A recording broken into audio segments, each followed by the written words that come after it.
गुरुर्ब्रह्मा गुरुर्विष्णु गुरुर्देवो महेश्वरः गुरुर्साक्षात् परब्रह्म तस्मै श्री गुरुवे नमः।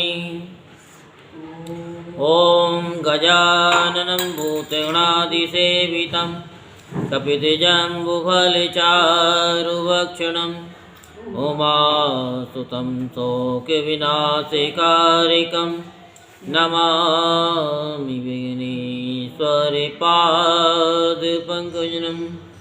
ॐ श्री शां शिवाय नमः। ॐ श्री शां शिवाय नमः। ॐ श्री शां शिवाय नमः। ॐ श्री शां शिवाय नमः। ॐ श्री शां शिवाय नमः। ॐ श्री शां शिवाय नमः। ॐ श्री शां शिवाय नमः।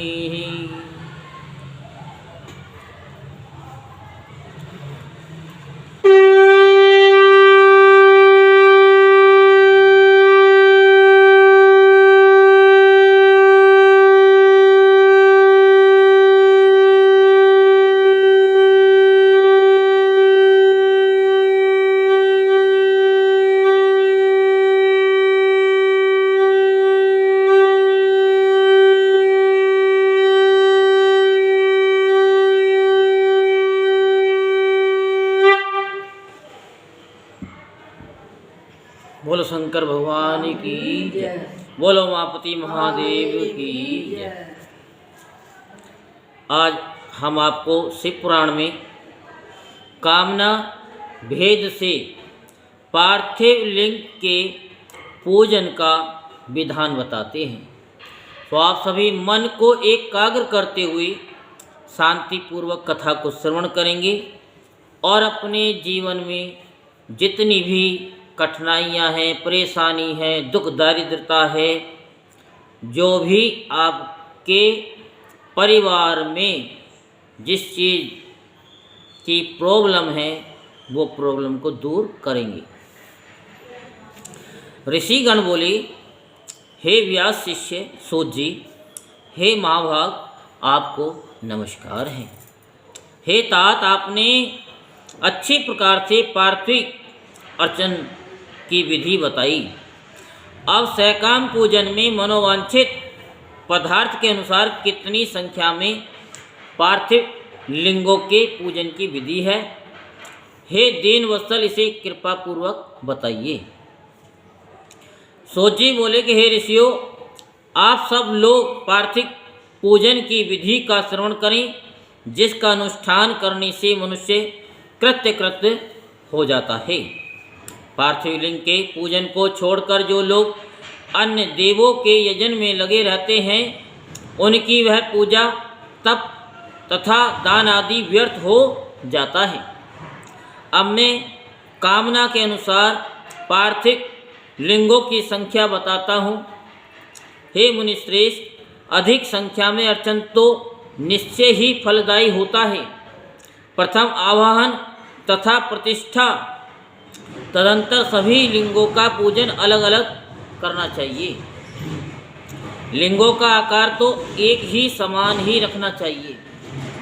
विद्या प्राप्ति की कामना से पुरुष भक्ति पूर्वक 1000 पार्थिव शिवलिंगों का पूजन करे। किसके लिए? विद्या प्राप्ति के लिए। इससे निश्चय ही उस फल की प्राप्ति हो जाती है। धन चाहने वाले पुरुष को उसके आधे यानी 500 और पुत्र चाहने वाले को 1500 और वस्त्रों की आकांक्षा वालों को 500 शिवलिंगों का पूजन करना चाहिए। मोक्ष की कामना वाले व्यक्ति को 1 करोड़, भूमि की अभिलाषा वाले को 1000 और दया प्राप्ति की इच्छा वाले को 3000 तथा तीर्थाटन की इच्छा वाले को 2000 शिवलिंगों की पूजा करनी चाहिए। मित्र प्राप्ति की इच्छा वाले को 3000 तथा अभी 4 कर्मों में 500 लेकर 1000 तक पार्थिव शिवलिंगों के पूजन की विधि है। कारागार आदि के बंधन से छुटकारे की इच्छा से 1500 तथा राज्य भय से मुक्ति की इच्छा से 500 शिवलिंगों का पूजन बुद्धिमानों को जानना चाहिए। चोर आदि के संकट से बचने के लिए 200 और डाकनी आदि के भय से मुक्ति हेतु 500 पार्थिव शिवलिंगों का पूजन बताया गया है। दरिद्रता से छुटकारे के लिए 5000 और सभी कामनाओं की सिद्धि के लिए 10,000 पार्थिव शिवलिंगों का पूजन करना चाहिए। हे मुनि श्रेष्ठो, अब मैं नित्य पूजन विधि बताता हूँ, आप लोग ध्यान से सुने। एक पार्थिव लिंग का नित्य पूजन पापों का नाश करने वाला, यानी एक शिवलिंग का नित्य प्रतिदिन, हाँ, अब इस पर रोजाना का बता दिए। 2 लिंगों का पूजन अर्थ की सिद्धि करने वाला बताया गया है। 3 लिंगों का पूजन सभी कामनाओं की सिद्धि का मुख्य हेतु कहा गया है। और पूर्व में बताई गई संख्या विधि में भी उत्तरोत्तर संख्या अधिक फलदायिनी होती है। अन्य मुनियों के मत से संख्या का जो अंतर है वह भी अब बताता हूँ। बुद्धिमान मनुष्य 10,000 पार्थिव शिवलिंगों का अर्चन करके महान राज्य भय से भी मुक्त होकर के निर्भय हो जाता है। कारागार आदि से छूटने के लिए 10,000 लिंगों का अर्चन करना चाहिए और डाकनी आदि के भय से छूटने के लिए 7,000 लिंग अर्चन कराना चाहिए। पुत्रहीन पुरुष 55,000 लिंगार्चन करे और कन्या संतान की प्राप्ति 10,000 लिंग अर्चन से हो जाती है। 10,000 लिंग अर्चन से विष्णु आदि देवों के समान ऐश्वर्य प्राप्त हो जाता है। 10 लाख शिव लिंग अर्चन से अतुल संपत्ति प्राप्त हो जाती है। जो मनुष्य पृथ्वी पर 1 करोड़ शिवलिंगों का अर्चन कर लेता है वह तो शिव रूप ही हो जाता है, इसमें संदेह नहीं करना चाहिए। पार्थिव पूजा करोड़ों यज्ञों का फल प्रदान करने वाली है, इसलिए सकाम भक्तों के लिए ये भोग और मोक्ष दोनों प्रदान करती है। जिस मनुष्य का समय रोज बिना लिंग अर्चन के व्यतीत होता है उस दुराचारी तथा दुष्ट आत्मा व्यक्ति की महान हानि होती है। एक और सारे दान, विधिवत व्रत, तीर्थ, नियम और यज्ञ हैं तथा उनके समकक्ष दूसरी और पार्थिव शिवलिंगों का पूजन माना गया है। कलयुग में तो जैसा श्रेष्ठ लिंग अर्चन दिखाई देता है वैसा अन्य कोई साधन नहीं है। ये समस्त शास्त्रों का निश्चित सिद्धांत है। शिवलिंग भोग और मोक्ष देने वाला तथा विविध आपदाओं का निवारण करने वाला है। इसका नित्य अर्चन करके मनुष्य शिव सायुज्य प्राप्त कर लेता है। महर्षियों को शिव नाम में इस लिंग की नित्य पूजा करनी चाहिए। ये सभी लिंगों में श्रेष्ठ है, अतः विधान पूर्वक इसकी पूजा करनी चाहिए। हे मुनिवरों, परिणाम के अनुसार लिंग 3 प्रकार के कहे गए हैं, उत्तम, मध्यम और अधम। उसे आप लोग सुने, मैं बताता हूँ। जो 4 अंगुल ऊंचा और देखने में सुंदर हो तथा वेदी से युक्त हो उस शिवलिंग को शास्त्रज्ञ महर्षियों ने उत्तम कहा गया है, 4 अंगुल का। उससे आधा मध्यम और उससे भी आधा अधम माना गया है। इस तरह 3 प्रकार के शिवलिंग कहे गए हैं जो उत्तरोत्तर श्रेष्ठ है। जो भक्ति तथा श्रद्धा से युक्त होकर अनेक लिंगों की मन से नित्य पूजा करता है वह मनोवांछित कामनाओं की प्राप्ति कर लेता है। चारों वेदों में लिंग अर्चन से बढ़कर कोई पुण्य नहीं है। सभी शास्त्रों का भी यही निर्णय है। विद्वान को चाहिए कि वे समस्त कर्म प्रपंच त्याग करके परम भक्ति के साथ एकमात्र शिवलिंग का विधिवत पूजन करें। केवल शिवलिंग की पूजा हो जाने पर समग्र चराचर जगत की पूजा हो जाती है। संसार सागर में डूबे हुए लोगों के तरने का अन्य कोई भी साधन नहीं है। तो अज्ञान रूपी अंधकार से अंधे हुए तथा विषय वासनाओं में आसक्त चित्त वाले लोगों के लिए इस जगत में भव सागर से पार होने हेतु लिंग अर्चन के अतिरिक्त अन्य कोई मौका नहीं है। साफ लिखा है, आगे समझ में हाँ, अन्य कोई और मौका नहीं है। अन्य कोई और वो नहीं है। हाँ, ब्रह्मा विष्णु आदि देवता मुनि गण, यक्ष राक्षस गंधर्व चारण सिद्ध जन, दैत्य दानव शेष आदि नाग, गरुड़ आदि पक्षी, प्रजापति मनु किन्नर और मानव समस्त अर्थ सिद्धि प्रदान करने वाले शिवलिंग की महान भक्ति के साथ पूजा करके अपने मन में स्थित उन समस्त अभिष्ट कामनाओं को प्राप्त कर चुके हैं। इसकी पूजा से ब्राह्मण क्षत्रिय वैश्य शूद्र अथवा विलोम शंकर कोई भी क्यों न हो, वह अपने अधिकार के अनुसार वैदिक अथवा तांत्रिक मंत्र से सदा आदर पूर्वक शिवलिंग की पूजा करें। हे ब्राह्मणों, हे मेरे ऋषियों, अधिक कहने से क्या लाभ है। शिवलिंग का पूजन करने में स्त्रियों का तथा अन्य सब लोगों का भी अधिकार है। द्विजों के लिए वैदिक पद्धति से ही शिवलिंग की पूजा श्रेष्ठ है, परंतु अन्य लोगों के लिए वैदिक मार्ग से पूजा करने की सम्मति नहीं है। वेदज्ञ द्विजों को वैदिक मार्ग से ही पूजन करना चाहिए, अन्य मार्ग से नहीं।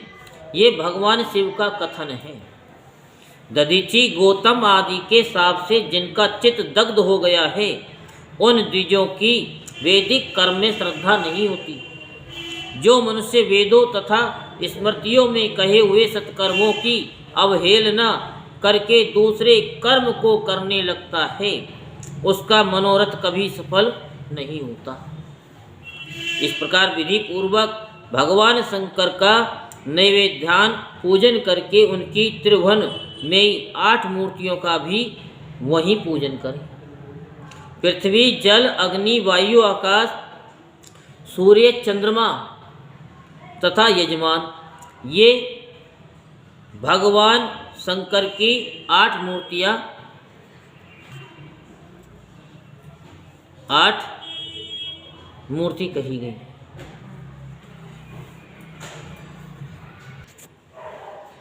इन मूर्तियों के साथ साथ सर्व भव रुद्र उग्र भीम ईश्वर महादेव तथा पशुपति इन नामों की भी अर्चना करें। तदंतर चंदन अक्षत और बिल्व पत्र लेकर वहाँ ईशान आदि के क्रम से भगवान शिव के परिवार का उत्तम भक्ति भाव से पूजन करें। सारा भाव उनका होना चाहिए। ईशान नंदी चंड महाकाल भृंगी वृषभ स्कंद और कपिदीश्वर सोम तथा शुक्र, ये 10 शिव के परिवार हैं, जो क्रमशः ईशान आदि 10 दिशाओं में पूजनीय हैं। तत्पश्चात भगवान शिव के समक्ष वीरभद्र का और पीछे कीर्ति मुख का पूजन करके विधि पूर्वक 11 रुद्रों की पूजा करें। इसके बाद पंचाक्षर मंत्र का जप करके शतरुद्रीय का पाठ तथा नाना प्रकार की स्तुतियाँ करके शिव पंचांग का पाठ करें। तत्पश्चात परिक्रमा और नमस्कार करके शिवलिंग का विसर्जन करें। इस प्रकार मैंने शिव पूजन की संपूर्ण विधि का आदरपूर्वक वर्णन किया है। रात्रि में देव कार्य को सदा उत्तराभिमुख होकर के ही करना चाहिए। इसी प्रकार शिव पूजन भी पवित्र भाव से सदा उत्तराभिमुख होकर ही करना उचित है। जहाँ शिवलिंग स्थापित हो उससे पूर्व दिशा का आश्रय लेकर बैठना या खड़ा होना नहीं चाहिए, क्योंकि वह दिशा भगवान शिव के आगे या सामने पड़ती है। इष्ट देव का सामना और रोकना ठीक नहीं है। शिवलिंग से उत्तर दिशा में भी ना बैठे, क्योंकि उधर भगवान शंकर का वामंग है, जिसमें शक्ति स्वरूपा देवी उमा विराजमान है। पूजक को शिवलिंग से पश्चिम दिशा में भी नहीं बैठना चाहिए, क्योंकि वह आराध्य देव का पृष्ठभाग है। पीछे की ओर से पूजा करना उचित नहीं है। अतः अवशिष्ट दक्षिण दिशा ही ग्राह्य है, उसी का आश्रय लेना चाहिए। तात्पर्य यह कि शिवलिंग से दक्षिण दिशा में उत्तराभिमुख होकर के बैठें और पूजा करें। विद्वान पुरुष को चाहिए कि वह बिना भस्म का त्रिपुंड लगाए, बिना रुद्राक्ष की माला धारण किए तथा बिल्वपत्र का बिना संग्रह किए भगवान शंकर की पूजा न करें।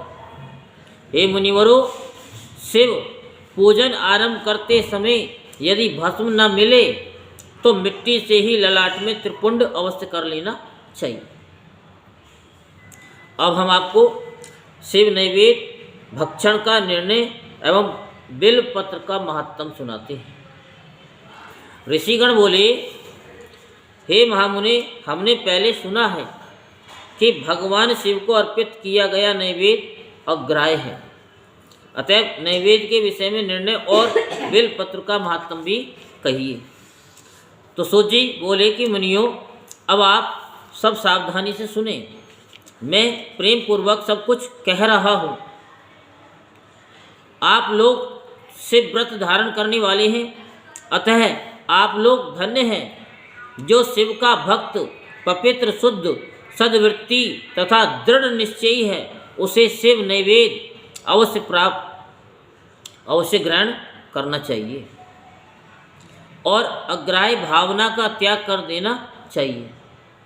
शिव नैवेद्य को देखने मात्र से ही सभी पाप दूर हो जाते हैं और शिव का नैवेद्य भक्षण करने से तो करोड़ों पुण्य स्वतः आ जाते हैं। भैया ने तो ये बताया था चढ़ा हुआ।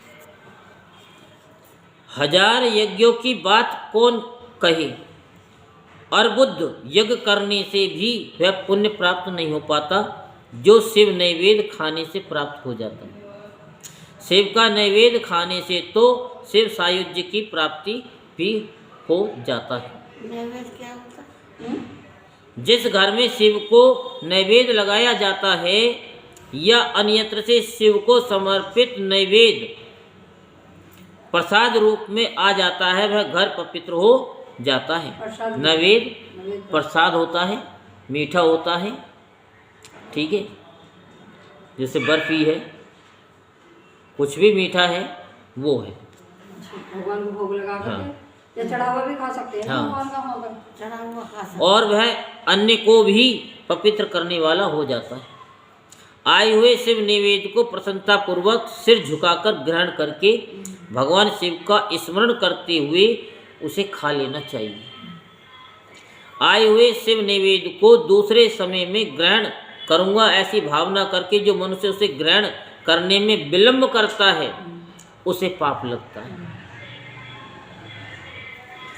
जिसमें शिव नैवेद्य ग्रहण करने की इच्छा उत्पन्न नहीं होती वह महान पापी होता है और निश्चित रूप से नरक को जाता है। हृदय में अवस्थित शिवलिंग या चंद्र कांत मणि से बने हुए शिवलिंग अथवा स्वर्ण या चांदी से बनाए गए शिवलिंग को समर्पित किया गया नैवेद्य शिव की दीक्षा लिए भक्त को खाना ही चाहिए। ऐसा कहा गया है। इतना ही नहीं, शिव दीक्षित भक्त समस्त शिवलिंगों के लिए समर्पित महाप्रसाद रूप शुभ शिव नैवेद्य को खा सकता है। जो दीक्षित हो, जिसने दीक्षा ले रखी हो, वो ही खा सकता है, वही खा सकता है, वही खा सकता है। जिन मनुष्यों ने अन्य देवों की दीक्षा ली है और शिव की भक्ति में वे अनुरक्त रहते हैं, उनके लिए शिव नैवेद्य भक्षण के विषय में निर्णय को प्रेम पूर्वक आप सब सुने। हे ब्राह्मणों, शालिग्राम में उत्पन्न शिवलिंग, रसलिंग, पारदलिंग, पाषाणलिंग, रजतलिंग, स्वर्णलिंग, देवों और सिद्ध मुनियों के द्वारा प्रतिष्ठित शिवलिंग, केसर के बने हुए लिंग, स्फटिक लिंग, रतन लिंग और ज्योतिर्लिंग आदि समस्त शिवलिंगों के लिए समर्पित नैवेद्य का भक्षण करना चंद्रायण व्रत के समान फल देने वाला कहा गया है। यदि ब्रह्महत्या करने वाला भी पवित्र होकर शिव का पवित्र निर्माल्य धारण करता है और उसे खाता है, उसके संपूर्ण पाप शीघ्र ही नष्ट हो जाते हैं। जहाँ चंड का अधिकार हो वहाँ शिवलिंग के लिए समर्पित नैवेद्य का भक्षण मनुष्यों को नहीं करना चाहिए। जहाँ चंड का अधिकार न हो वहाँ भक्ति पूर्वक भक्षण करना चाहिए। वाणलिंग, लोहलिंग और सिद्धलिंग और स्वयंभूलिंग और अन्य समस्त प्रतिमाओं में चंड का अधिकार नहीं होता। जो विधि पूर्वक शिवलिंग को स्नान कराकर उस स्नान जल को 3 बार पीता है, कितनी? 3 बार, उसके समस्त पाप शीघ्र ही नष्ट हो जाते हैं। तो इसलिए जल को किसी पात्र में लें और शिवालय में ना पिए, बाहर जा कर के 3 बार पिए और फिर हाथ धोएं, क्योंकि शिवालय में पिया गया जल वो दोष। लोग क्या करते हैं, शिवालय में जल पिएंगे, ऊपर से ऐसे फेंकेंगे और फिर वहीं हाथ धो लेंगे नंदी महाराज जी के पास में। तो क्या है कि उनको फिर महापाप लगता है। तो ये नहीं करना चाहिए। लोटे में जल लो और ले करके सीधे घर जाओ, क्योंकि जो जल आपने चढ़ाया तो लोटे का जो जल है उसमें थोड़ा सा जल लो, 3 बार खुद पियो, 3 बार अपने बच्चों को पिलाओ, घर में जितने भी सदस्य हैं पिला सको तो, और नहीं तो कोई बात ही नहीं। क्योंकि मंदिर से कभी भी लोटे को खाली लेकर के नहीं जाना चाहिए। जो डोलू होता है उसे भी खाली लेकर के नहीं जाना चाहिए, उसमें चाहे कुछ भर के ले जाओ, जल ले जाओ, लेकिन लेके जरूर जाना चाहिए। उन्हें तो सारे दोष ही दोष लगती हैं।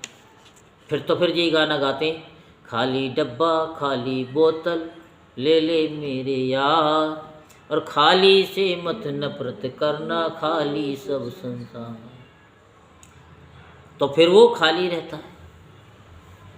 लेकिन जो शिव के दरबार पे आ गया तो वो कभी खाली नहीं होता। हाँ, तो जल लेकर के अवश्य जाना चाहिए, चरणामत लेके अवश्य जाना चाहिए। प्रसाद अगर है तो उसका चाहे एक दाना लो, लेकिन प्रसाद लेकर अवश्य जाना चाहिए। तो ये शिव कथा कहती है।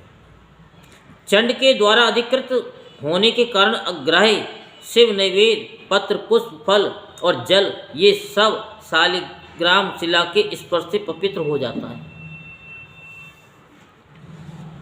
हे मुनीश्वरों, शिवलिंग के ऊपर जो द्रव्य चढ़ाया जाता है वह अग्राह्य है, और जो लिंग के स्पर्श से बाहर है उसे अत्यंत पवित्र जानना चाहिए। समझ में आ रही है? शिवलिंग के ऊपर जो द्रव्य चढ़ाया जाता है, चाहे बर्फी है, चाहे केला है, कुछ भी है जो शिवलिंग पे चढ़ गया ऊपर, तो ये अग्राह्य है, ये लेने योग्य नहीं है। और जो लिंग के स्पर्श से बाहर है, जो चारों तरफ है, वहाँ केला है, कुछ भी है, संतरा है, कोई भी चीज़ है, उसे अत्यंत पवित्र जानना चाहिए। हे मुनि श्रेष्ठो, इस प्रकार मैंने शिव नैवेद्य का निर्णय कह दिया। अब आप उस सावधानी से बिलपत्र के महात्म को आदरपूर्वक सुने। बिल वृक्ष तो महादेव स्वरूप है। देवों के द्वारा भी इसकी स्तुति की गई है। अतः जिस किसी प्रकार से उसकी महिमा को कैसे जाना जा सकता है, संसार में जितने भी प्रसिद्ध तीर्थ हैं वे सब तीर्थ बिल्व के मूल में निवास करते हैं। जो पुण्यात्मा बिल्व वृक्ष के मूल में लिंग रूपी अवय भगवान महादेव की पूजा करता है, वह निश्चित रूप से शिव को प्राप्त कर लेता है। जो प्राणी बिल्व वृक्ष के मूल में शिव जी के मस्तक पर अभिषेक करता है, वह समस्त तीर्थों में स्नान करने का फल प्राप्त कर पृथ्वी पर पवित्र हो जाता है।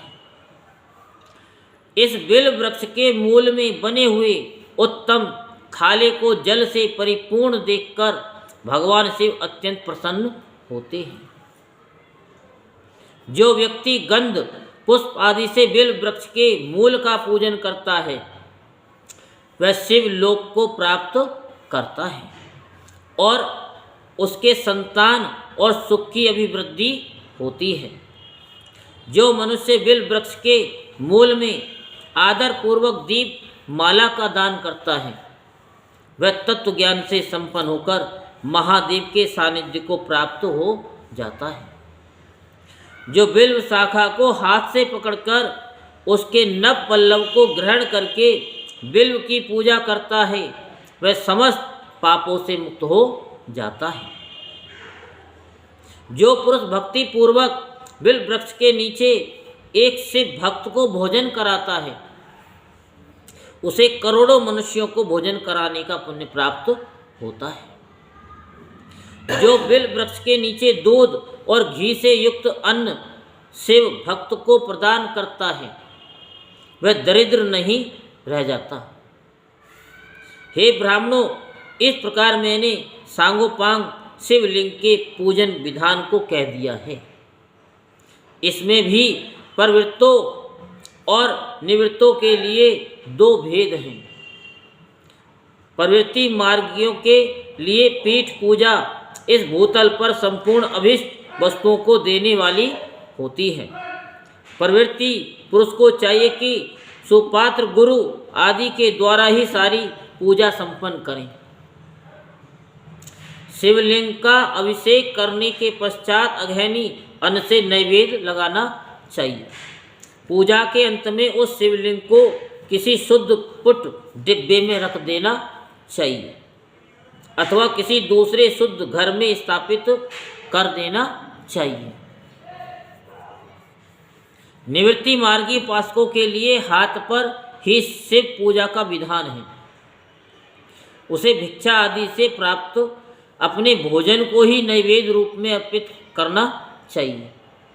निवृत्ति मार्गियों के लिए पर सूक्ष्म लिंग ही श्रेष्ठ बताया गया है। उन्हें चाहिए कि विभूति से ही पूजा करें और विभूति का ही नैवेद्य शिव को प्रदान करें। पूजा करने के पश्चात उस विभूति स्वरूप लिंग को सिर पर धारण करना चाहिए। अब हम आपको भस्म, रुद्राक्ष और शिव नाम के महात्म का वर्णन सुनाते हैं। तो आप बड़े मन से कथा सुनने हैं, बड़े ध्यान से सुनने हैं, तो ऐसे ही सुनते रहिए। ऋषि गण बोले कि हे महाभाग व्यास शिष्य सूत जी, आपको कोटि कोटि प्रणाम है। अब आप परम उत्तम भस्म महात्म का विस्तार पूर्वक वर्णन कीजिए। भस्म महात्म, रुद्राक्ष महात्म तथा उत्तम नाम महात्म, इन तीनों का परम प्रसन्नता पूर्वक प्रतिपादन कीजिए और हमारे हृदय को आनंदित कीजिए। सूत जी बोले, हे मेरे ऋषियों, आप लोगों ने बहुत उत्तम बात पूछी है। ये समझ लोगों के लिए हितकारक विषय है। आप लोग महाधन्य पवित्र तथा अपने कुल के भूषण स्वरूप हैं। इस संसार में कल्याणकारी परम देव स्वरूप भगवान शिव जिनके देवता हैं, ऐसे आप सबके लिए यह शिव की कथा अत्यंत प्रिय है।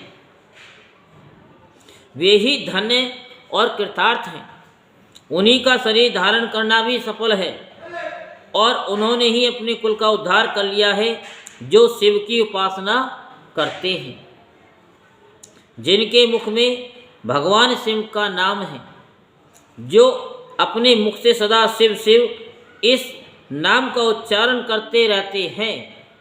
पाप उनका उसी तरह स्पर्श नहीं करते जैसे खदिर वृक्ष के अंगार को छूने का साहस कोई भी प्राणी नहीं कर सकता। हे शिव, आपको नमस्कार है। श्री शिवाय नमस्तुभ्यम। श्री शिवाय नमस्तुभ्यम का मतलब है हम शिव को नमस्कार करते हैं। श्री शिवाय नमस्तुभ्यम का अर्थ क्या है? हम शिव को नमस्कार करते हैं। जिस मुख से ऐसा उच्चारण होता है वह मुख समस्त पापों का विनाश करने वाला पावन तीर्थ बन जाता है। जो मनुष्य प्रसन्नता पूर्वक उस मुख का दर्शन करता है उसे निश्चय ही तीर्थ सेवन जनित फल प्राप्त होता है। हे ब्राह्मणों, शिव का नाम विभूति यानी भस्म तथा रुद्राक्ष ये तीनों त्रिवेणी के समान परम मुख वाले माने गए हैं। जहाँ ये तीनों शुभतर वस्तुएं सर्वदा रहती हैं, उसके दर्शन मात्र से मनुष्य त्रिवेणी स्नान का फल पा लेता है। जिसके शरीर पर भस्म, रुद्राक्ष और मुख में शिव नाम ये तीनों नित्य विद्यमान रहते हैं, उसका पाप विनाशक दर्शन संसार में दुर्लभ है। उस पुण्यात्मा का दर्शन त्रिवेणी के समान ही है। भस्म, रुद्राक्ष तथा शिव नाम का जप करने वाले और त्रिवेणी, इन दोनों में रंच मात्र भी अंतर नहीं है। ऐसा जो नहीं जानता वह निश्चित ही पापी है, इसमें संदेह नहीं है। जिसके मस्तक पर विभूति नहीं है, अंग में रुद्राक्ष नहीं है और मुख में शिवमयी वाणी नहीं है, उसे अधम व्यक्ति के समान त्याग देना चाहिए। भगवान शिव का नाम गंगा है, विभूति यमुना मानी गई है और रुद्राक्ष को सरस्वती कहा गया है। इन तीनों की संयुक्त त्रिवेणी समस्त पापों का नाश करने वाली है। बहुत पहले की बात है, वंस अपॉन ए टाइम, हितकारी ब्रह्मा ने जिसके शरीर में उक्त ये तीनों त्रिपुंड, रुद्राक्ष और शिव नाम संयुक्त रूप से विद्यमान थे, उनके फल को तुला के पलड़े में एक ओर रखकर त्रिवेणी में स्नान करने से उत्पन्न फल को और दूसरी ओर के पलड़े में रखा और तुलना की तो दोनों बराबर ही उतरे। अतः विद्वानों को चाहिए कि इन तीनों को सदा अपने शरीर पर धारण करें। उसी दिन से ब्रह्मा, विष्णु आदि देव भी दर्शन मात्र से पापों को नष्ट कर देने वाले इन तीनों रुद्राक्ष, विभूति और शिव नाम को धारण करने लगे। ऋषिगण बोले कि हे सुब्रत, भस्म, रुद्राक्ष और शिव नाम, इन तीनों को धारण करने से इस प्रकार उत्पन्न होने वाले फल का वर्णन तो आपने कह दिया है, किंतु अब आप विशेष रूप से उनके महात्म का वर्णन करें। सूजी बोले, ज्ञानियों में श्रेष्ठ हैं महाप्राज्ञ, हे शिव भक्त ऋषियों और विप्रो, आप सब सद्भक्ति तथा आदर पूर्वक उक्त भस्म, रुद्राक्ष और शिव नाम इन तीनों का महात्म सुने। शास्त्रों, पुराणों और श्रुतियों में भी इनका महात्म अत्यंत गूढ़ कहा गया है, गूढ़ कहा गया है। हे ब्रो, आप सबके स्नेहवश इस समय मैं उस रहस्य को खोलकर प्रकाशित करने जा रहा हूँ। हे श्रेष्ठ ब्राह्मणों, इन तीनों की महिमा को सद और सदविलक्षण भगवान महेश्वर के बिना दूसरा कौन भली भांति जान सकता है। इस ब्रह्मांड में जो कुछ है वह सब तो केवल महेश्वर ही जानते हैं। हे विप्रगण, मैं अपनी श्रद्धा भक्ति के अनुसार संक्षेप से भगवान नाम की महिमा का कुछ वर्णन करता हूँ। आप सब लोग प्रेम पूर्वक उसे सुने। ये नाम महात्म समस्त पापों को हर लेने वाला सर्वोत्तम साधन है।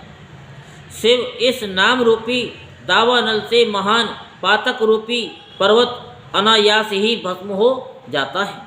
ये सत्य है, सत्य है, इसमें संशय नहीं है। हे सोनक, पाप मूलक जो नाना प्रकार के दुख हैं वे एकमात्र शिव नाम भगवान नाम से ही नष्ट होने वाले हैं। दूसरे साधनों से संपूर्ण यत्न करने पर भी पूर्णतया नष्ट नहीं होते।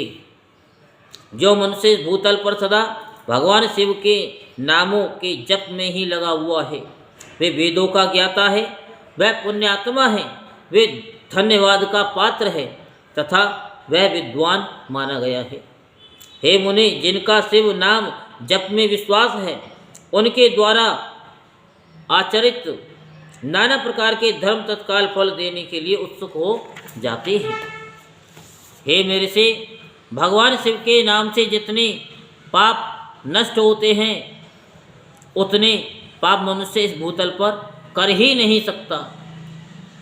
हे मुनि, ब्रह्म हत्या जैसे पापों की समस्त अपरिमिति राशियां शिव नाम लेने से शीघ्र ही नष्ट हो जाती हैं। जो शिव नाम रूपी नौका पर आरूढ़ होकर संसार समुद्र को पार करते हैं, उनके जन्म मरण रूप संसार के मूलभूत वे सारे पाप निश्चय ही नष्ट हो जाते हैं।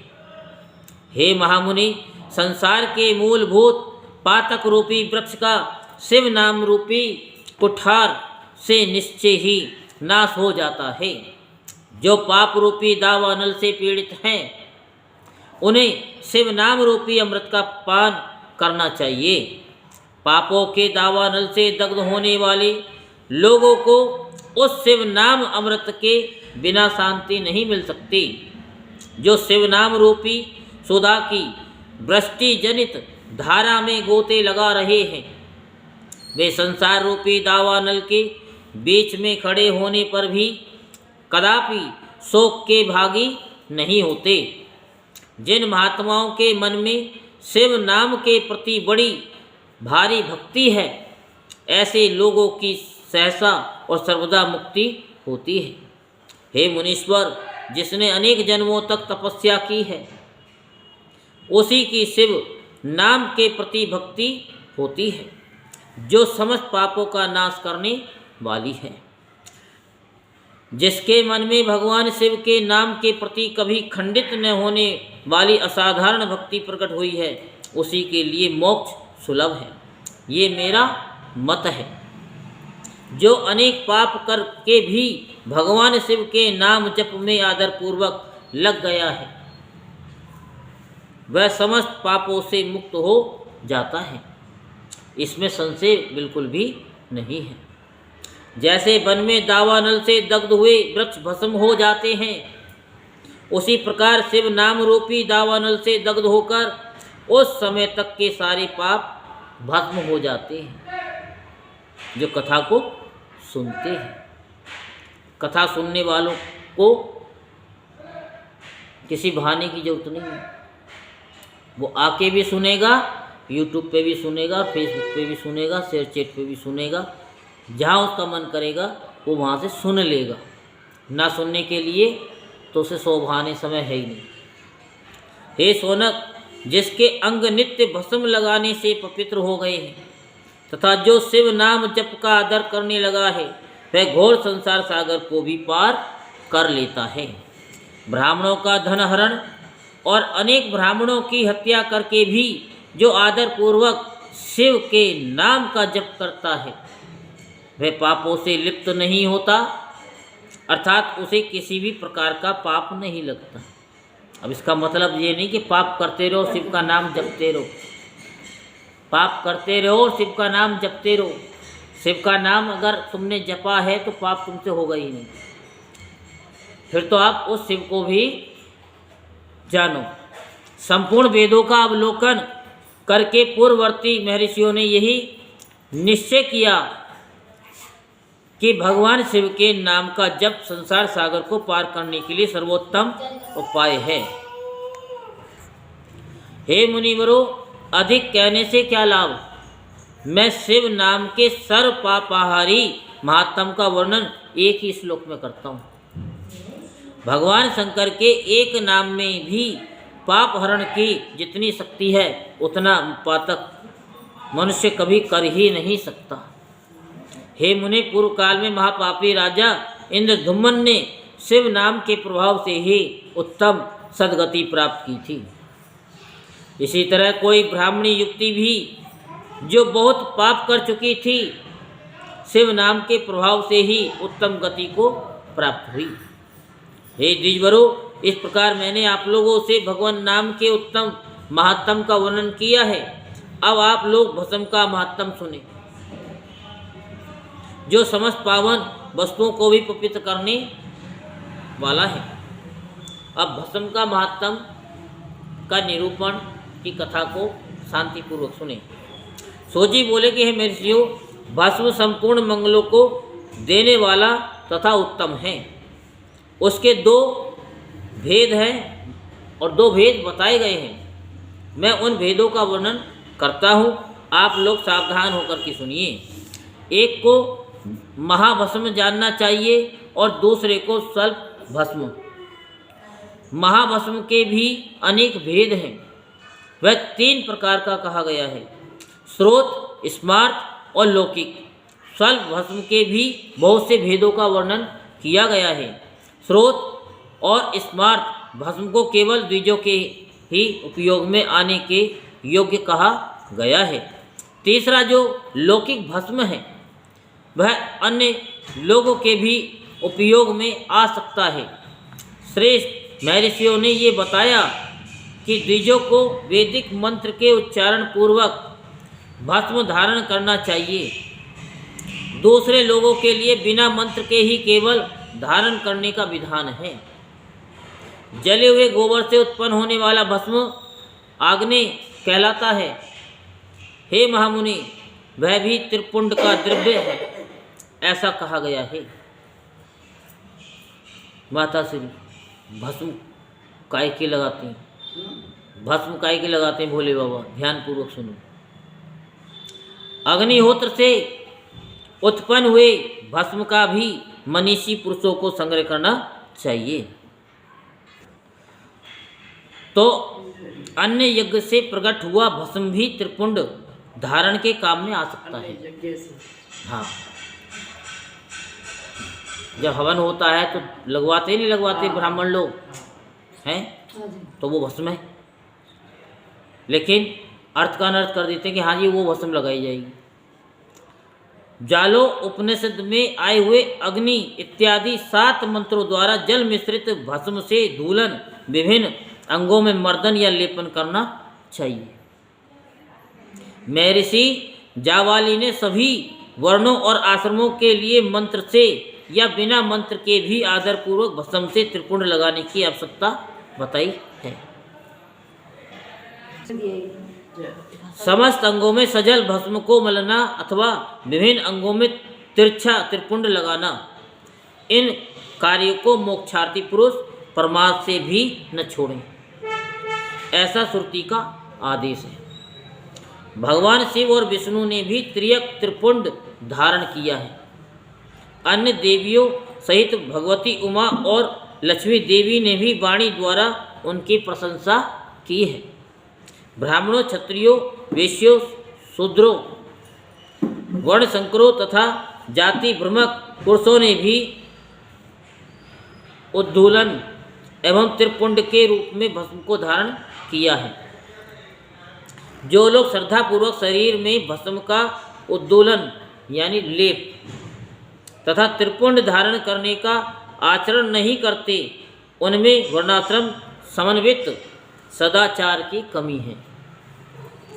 जिनके द्वारा श्रद्धापूर्वक शरीर में भस्म लेप और त्रिपुंड धारण का आचरण नहीं किया जाता है, उनकी विनिर्मुक्ति करोड़ों जन्मों में भी संसार से संभव नहीं है। जो श्रद्धापूर्वक शरीर में भस्म लेप और त्रिपुंड धारण का आचार पालन नहीं करते, उन्हें 100 करोड़ कल्पों में भी शिव का ज्ञान प्राप्त नहीं हो सकता।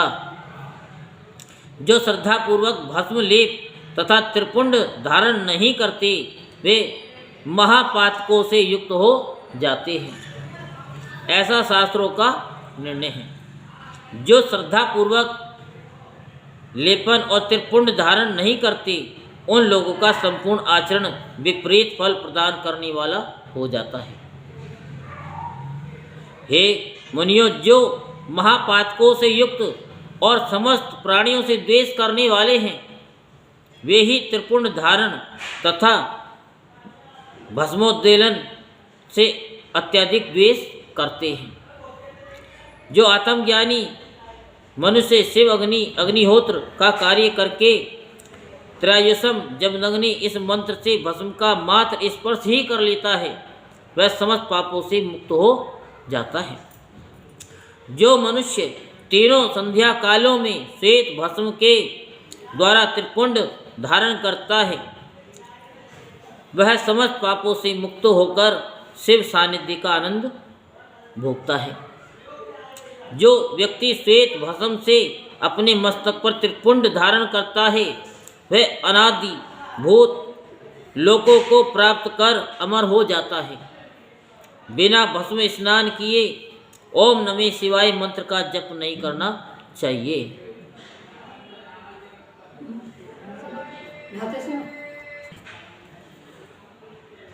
विधि पूर्वक भस्म से त्रिपुंड धारण करके ही इसका जप करना चाहिए। दयाहीन, अधम, महापापों से युक्त, उपपापों से युक्त मूर्ख अथवा पतित व्यक्ति भी जिस देश में नित्य भस्म धारण करते रहते हैं, वे देश सदैव संपूर्ण तीर्थों और यज्ञों से परिपूर्ण ही रहता है। त्रिपुंड धारण करने वाला पापी जीव भी समस्त देवों और असुरों के द्वारा पूज्य है। यदि पुण्यात्मा त्रिपुंड से युक्त है तो उसके लिए कहना ही क्या है। आप धूपबत्ती जलाते हैं, धूपबत्ती की जो भभूति बनती है उसे हाथ से लो ऐसे और लगा दो, ठीक है, दिखाई कम देगी, असर ज़्यादा करेगी। भस्म धारण करने वाला शिव ज्ञानी जिस देश में स्वेच्छाया चला जाता है, उस देश में समस्त तीर्थ आ जाते हैं। इस विषय में और अधिक क्या कहा जाए। विद्वानों को सदैव भस्म धारण करना चाहिए एवं लिंग अर्चन करके षडाक्षर मंत्र का जप करना चाहिए। ब्रह्मा, विष्णु, रुद्र, मुनिगण और देवताओं के द्वारा भी भस्म धारण करने के महत्व का वर्णन किया जाना संभव नहीं है। जिसने अपने वर्ण तथा आश्रम धर्म से संबंधित आचार तथा क्रियाएं लुप्त कर दी हैं, यदि वह भी त्रिपुंड धारण करता है तो समस्त पापों से मुक्त हो जाता है। जो भस्म धारण करने वाले को त्याग कर धार्मिक कृत्य करते हैं, उनको करोड़ों जन्म लेने पर भी संसार से मुक्ति प्राप्त नहीं हो पाती। जिस ब्राह्मण ने भस्म से अपने सिर पर त्रिपुंड धारण कर लिया है, उसने मानो गुरु से सब कुछ पढ़ लिया है और सभी धार्मिक अनुष्ठान कर लिए हैं। जो मनुष्य भस्म धारण करने वाले को देखकर उसे कष्ट देते हैं, वे निश्चित ही चांडाल से उत्पन्न हुए हैं, ऐसा विद्वानों को जानना चाहिए। भक्ति पारायण ब्राह्मण और क्षत्रिय को माँ मनोस्तुके तन्ने इस मंत्र से अभिमंत्रित भस्म को शास्त्र सम्मत कहे गए अंगों पर धारण करना चाहिए। वैसे त्र्यंबकम यजामहे इस मंत्र से और शूद्र शिवाय नमे इस पंचाक्षर मंत्र से भस्म को अभिमंत्रित कर धारण करें। विधवा स्त्रियों के लिए भस्म धारण की विधि शूद्रों के समान ही कही गई है। मतलब लगाना चाहिए नहीं? शिवाय नमः मंत्र लगाना चाहिए, लेकिन विधि क्या है? शिवाय नमः, नमः शिवाय नहीं, शिवाय शिवाय नमः बोल करके। तो 5 ब्रह्मादि मंत्रों से अभिमंत्रित भस्म के द्वारा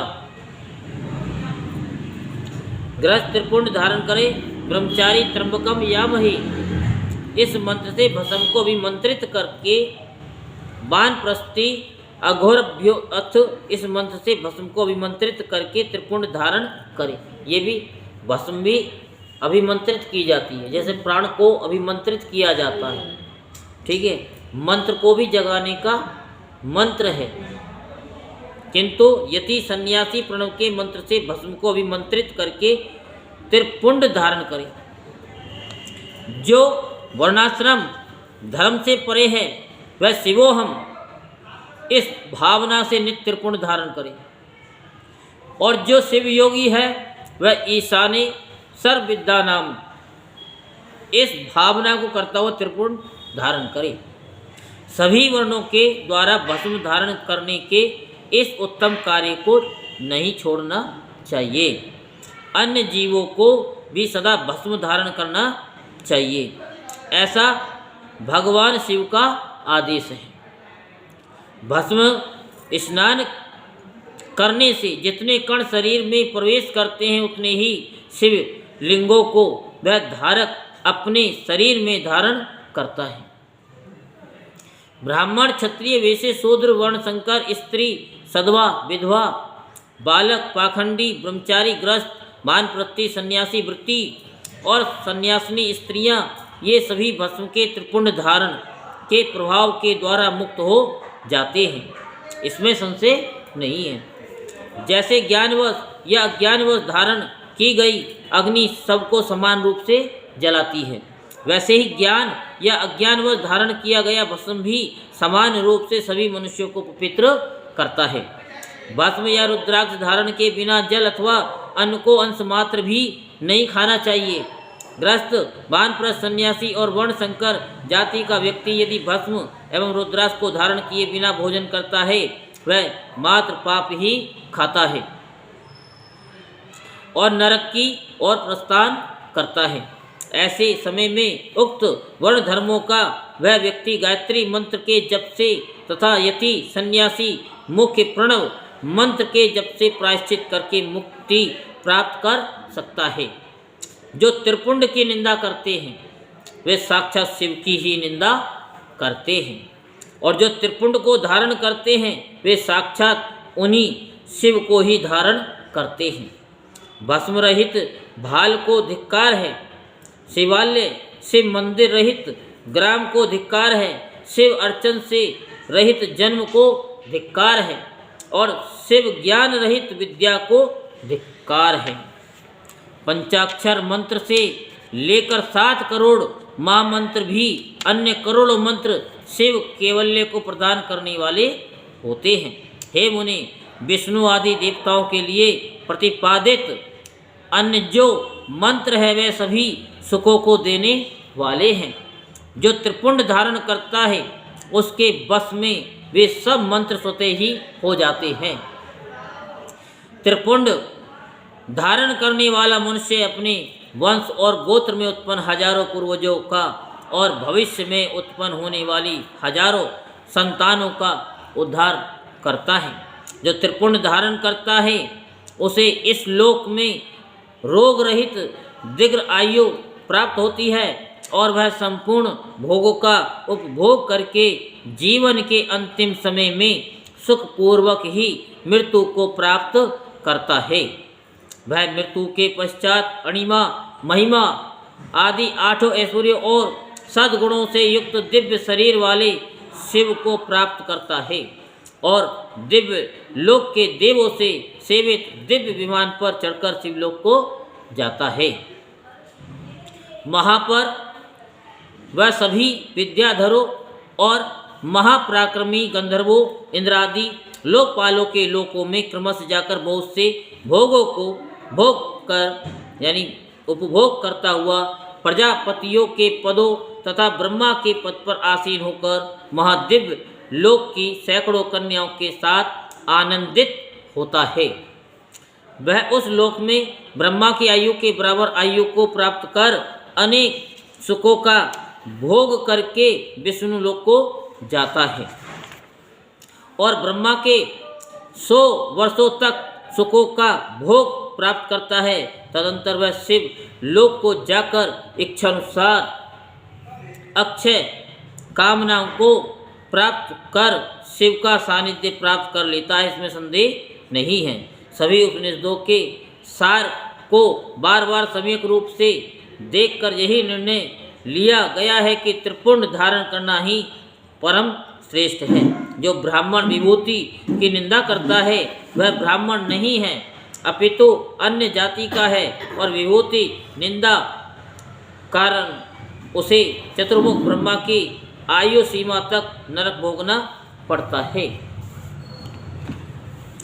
श्राद्ध, यज्ञ, जप, होम, बलि, वेश, देव और देव पूजन के समय जो भूतात्मा मनुष्य त्रिपुंड धारण करता है वह मृत्यु को भी जीत लेता है।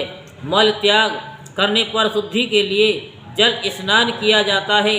भस्म स्नान करने पर सदा पवित्रता आती है और मात्र स्नान पाप का हरण करता है और ज्ञान रूपी जल में अवगाहन करने पर परम पद की प्राप्ति होती है।